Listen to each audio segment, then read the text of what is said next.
Welcome to Conscious Conversations. My name's Luke McLean. I'm your host of this podcast. It's what is it? It's a little boutique podcast where I catch up with people living consciously, living an authentic and intentional life, and people that have been successful doing that and have got a real message or a story to share. So that's the whole idea. And what I try to do with the podcast is to tell that story of whoever it is, but then to sort of unpack and dive and dig into the gold or the topic or the things that really have made that person who they are, and what are their tools and resources and skills that they've really developed for that. So hopefully you guys, the audience, can then take some of that with you and use it and share it and grow yourself. I'm a huge advocate that we need to grow ourselves to give to others. And that's sort of a philosophy that I share with a lot of clients and people that I work with, that we're here to grow to give. So, that's the podcast and that's what I'm about. I hope you like this episode, because this is a really cracking episode. It's with a guy who, is an inspiration of mine and someone that, I always look forward to a chat with when he walks into the cafe that we often share. He's an energy giver. He gives energy. He's a super really nice guy, but he is living with authenticity. And I do not say that lightly, but he is living from a place of real authenticity. The story that he'll tell about how he virtually came back from the dead from a cardiac arrest, which we really dig into in this podcast, gave him a completely new way to look at life. Is quite transforming and something that he does as a profession now, telling that story, but not just telling the story. He's telling the story with the tools behind how do we live with more intention, authenticity, and purpose day to day, which is my journey, is to raise a consciousness in how we live.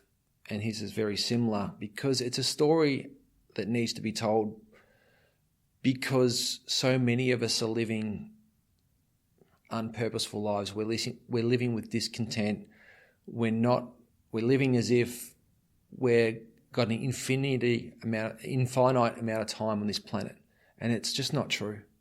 And that's what Sean and I dig into today is how do we do that?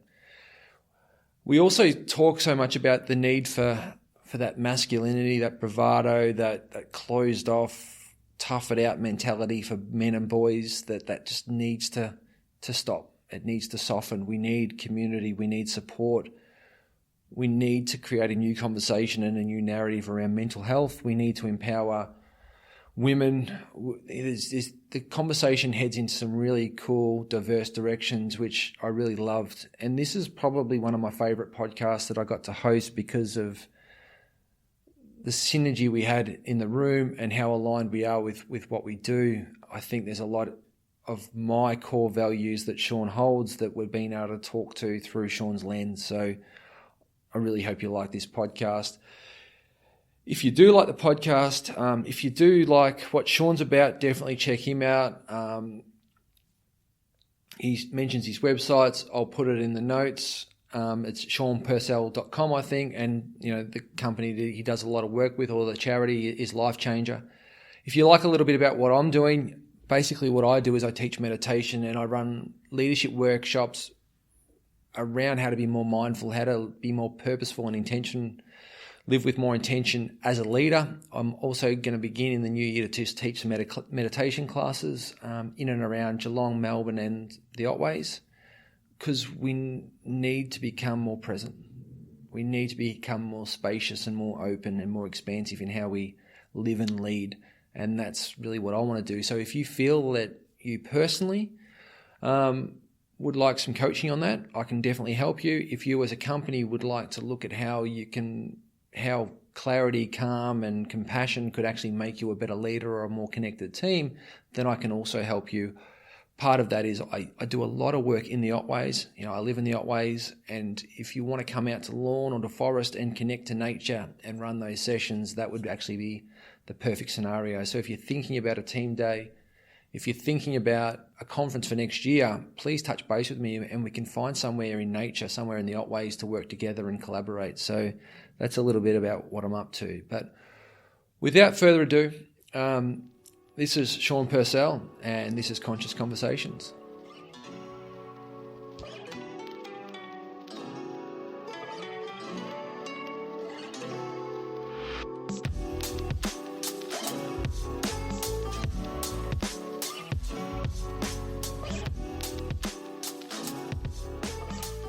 Welcome to Conscious Conversations. My name's Luke McLean. This week we've got a really special guest and a really interesting topic or story that we're going to discuss, which is really my passion. And, you know, this guy and I, we regularly have a coffee or a chat and talk about purpose, because I think it's, again, the foundation for how we want to live and how we want to show up. But, you know, Shawnee Purcell, you know, had, you know, an incident or a moment in time that did change his life, you know, for the better. It was a wake-up moment that really happened to him. And we're going to really unpack that today, but talk not just about what happened, but what's happened from that and what's come from that, and how we can actually help people. Sean's a speaker, but he's a project manager to help humans become better and to help humanity. And that moment in time in his life when he had that incident has really ignited a flame and provided some clarity for him to serve that greater purpose of what he wants to be about. So we're going to really look at that as much as just what actually happened, because I think that's where some of the gold is. So thanks, Shawnee.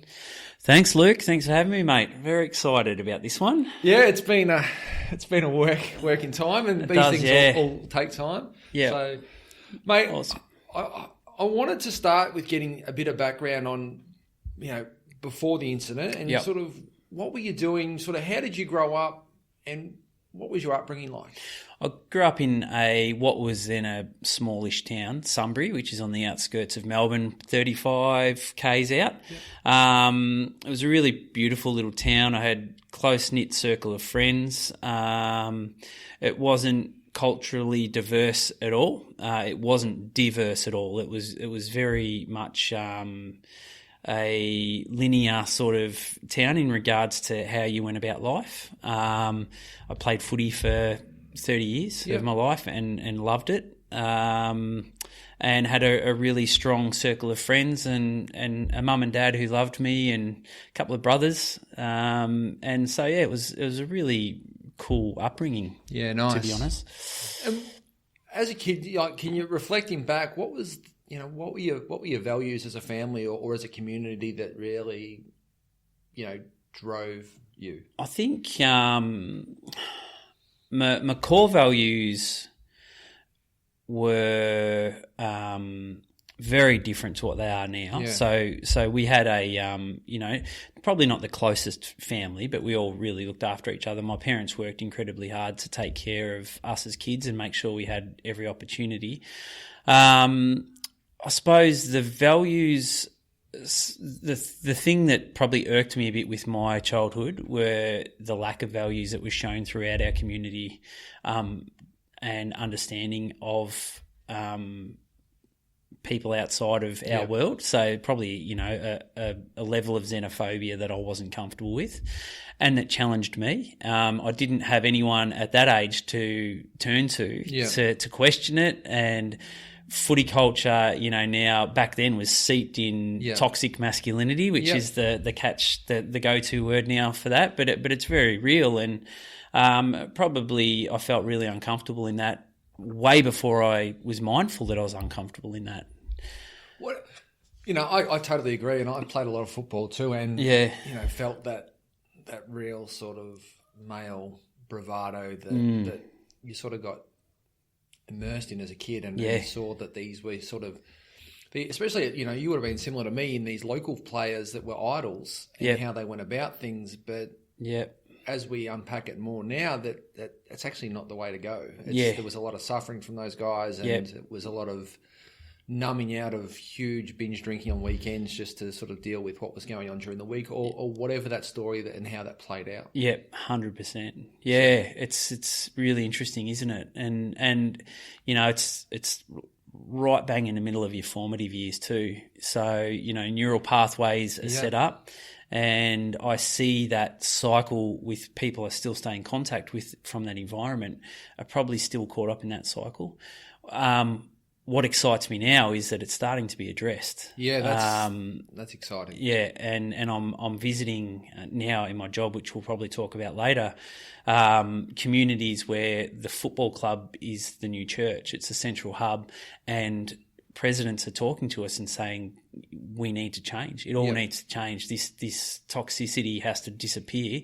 How do we do it? How do we roll that out? And that's the bit that I'm really excited about. So, you know, as a dad and an uncle, the thought of my nieces and nephews playing footy now excites me. Whereas 10 years ago, I would have been apprehensive. Yeah, for sure. I reckon. And in Sunbury, I'm in Birregurra, and these, even in the bigger, Torquay and these towns, but footy clubs, you're right, they're a connector. Yeah. And they're almost become the melting pot for what you might take with you back out to work or to the farm or to those places, because the businesses are quite small. Yep. You're not going to get that cultural impact from your workplaces often. So it is the footy club or it's the netball club. 100%. And it's really sad. I suppose 50 years ago that would have been the church would have been your social gathering place, or the dances and stuff like that. Now it's absolutely the sporting club, and with the growth of women's football as well, the club's doubled in size, but it's also doubled in complexity, because you've got boys and girls on a level playing field, literally, and the complications that come with that. Usually the leaders of that club are a local plumber or chippy. They're the president of the club because they work hard and they're invested in the club, but they're sort of like, they're not prepared and they're not ready for the complexities that young boys and girls bring these days, and they're comfortable in speaking about, whether it's suicide, depression, their sexuality or their identity. Yeah. So really interesting time, really interesting to be part of. Yeah, nice. Let's park that there for now, because we'll get into that later on. Yep. So growing up, just normal childhood. Yep. Doing absolutely. Great schools that were offered up to us. And I suppose for me personally, there was the only consistent was disillusionment in who I was as a human. I think we all go through that during puberty in our formative years, but I often had this feeling that I wasn't being true to myself. I wasn't performing at a level that I expected of myself. How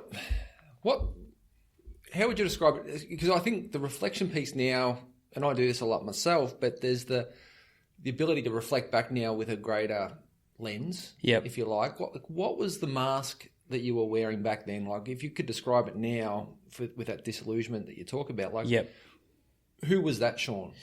I think it was, I was incredibly apologetic, I think, for wanting to be different than the crowd I was running with and the status quo.